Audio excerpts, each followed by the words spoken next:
انگریز دور کا ایک مشہور ڈاکو جو سلطانہ کے نام سے جانا جاتا تھا، اس کا اصل نام سلطان تھا اور مذہباً مسلمان تھا، جسے 7 جولائی 1924 کو پھانسی دے دی گئی۔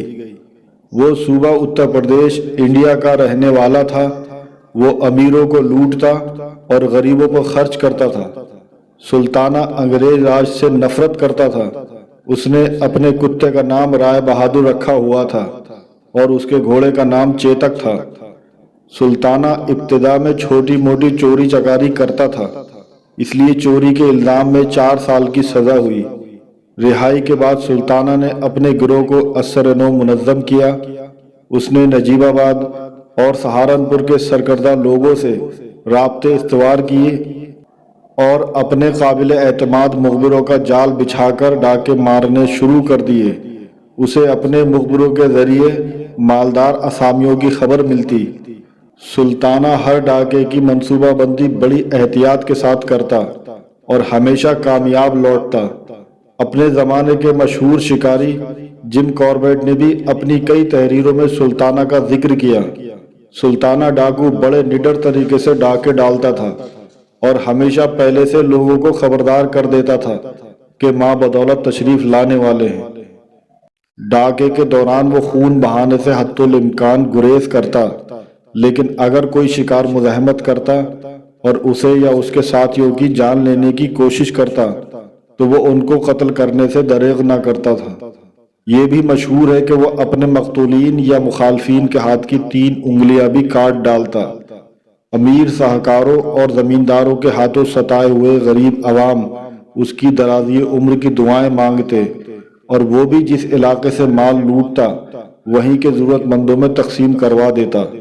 سلطانہ کی ڈکیتیوں اور داد و دہش کا یہ سلسلہ کئی سال تک جاری رہا، مگر انگریزوں کی حکومت تھی اور وہ یہ صورتحال زیادہ دیر تک برداشت نہیں کر سکتے تھے۔ پہلے تو انہوں نے ہندوستانی پولیس کے ذریعے سلطانہ کو ٹھکانے لگانے کی کوشش کی، مگر سلطانہ کے مخبروں اور غریب دیہاتیوں کی مدد کے باعث وہ اپنے ارادوں میں کامیاب نہ ہو سکے۔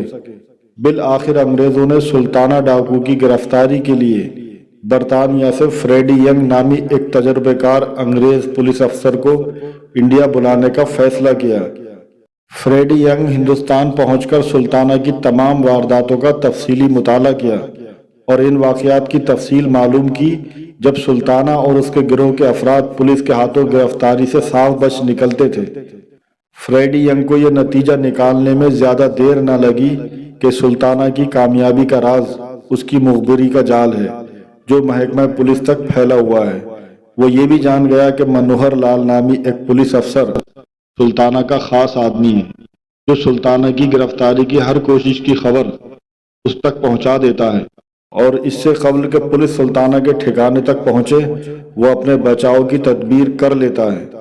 فریڈی ینگ نے سلطانہ کو گرفتار کرنے کے لیے بڑی ذہانت سے منصوبہ سازی کی۔ سب سے پہلے اس نے منوہر لال کا تبادلہ ایک دور دراز کے علاقے میں کر دیا، پھر نجیب آباد کے عمائدین کی مدد سے سلطانہ کے ایک قابل اعتماد شخص منشی عبدالرزاق کو اپنے ساتھ ملانے میں کامیاب ہو گیا۔ سلطانہ منشی عبدالرزاق پر حد سے زیادہ بھروسہ کرتا تھا۔ سلطانہ کی جائے پناہ نجیب آباد کے نواح میں واقع جنگل تھا جسے کجلی بند کہا جاتا تھا۔ یہ جنگل انتہائی گھنا اور درندوں سے بھرا ہوا تھا، مگر سلطانہ اس جنگل کے چپے چپے سے واقف تھا۔ اس کی کمین گاہ جنگل کے ایسے گھنے علاقے میں تھی جہاں دن کے اوقات میں بھی سورج کی روشنی نہیں پہنچتی تھی۔ سلطانہ بھیس بدلنے کا بھی ماہر تھا۔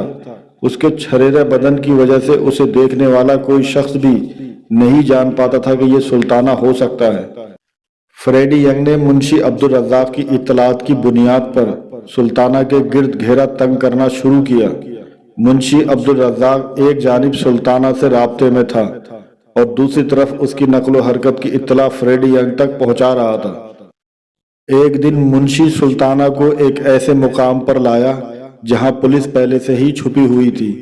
سلطانہ جو ہی منشی کے بچھائے ہوئے جال تک پہنچا تو سیموئیل پیرس نامی ایک انگریز افسر نے اسے اپنے ساتھیوں کی مدد سے قابو کر لیا۔ سلطانہ نے پہلے فائر کرنا چاہا